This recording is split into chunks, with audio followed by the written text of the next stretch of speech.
Libo-libong Pilipino ang nabiktima ng mga illegal recruiter noong isang taon.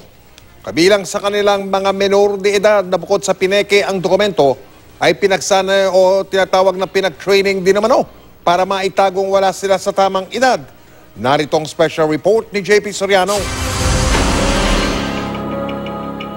Sa kagustuhang maiahon sa kahirapan ng kanyang pamilya, kinagat ng 16 na taong gulang na si Fatima. Di niya tunay na pangalan ang alok ng isang illegal recruiter na maging kasambahay sa Saudi Arabia kapalit daw ng 30,000 pisong sahod kada buwan.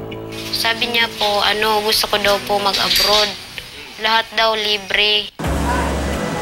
Pero sa NAIA, pinigilang makalabas ng bansa si Fatima noong May 2018. Bagamat mukha niya ang nasa pasaporte, pangalan ng ibang tao ang nakasaad sa pasaporteng gamit niya. Batay sa Household Service Workers Policy ng POEA, 23 taong gulang ang minimum age para makapagtrabaho abroad ang isang Filipino household worker para masigurong siya'y mayroong emotional maturity o nasa wastong edad na at naaayong pag-iisip. Ayon sa Voice of the Free, ang NGO na sumusuporta ngayon kay Fatima, may kasong paglabag sa Anti-Trafficking in Persons Act ang recruiter at agency na nambiktima sa kanya.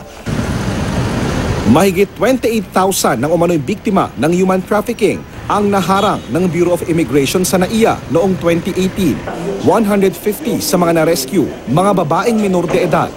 Tinitingnan ng isang immigration officer yung documents, yung statement, ano yung mga sinasabi niya, yung kanyang mga gagawin doon, and then yung demeanor niya, paano siya kumilos. Simula taong 2016 hanggang ngayong huling bahagi ng 2018, umabot at sa halos 400 biktima ng human trafficking na karamihan ay mga minor de edad ang na-rescue ng mga otoridad. At habang pinoproseso ang kanilang mga kaso sa mga shelters gaya nito ng NGO na Voice of the Free sila nananatili. Sistematiko raw ang panloloko ng mga nagpapatakbo ng sindikato.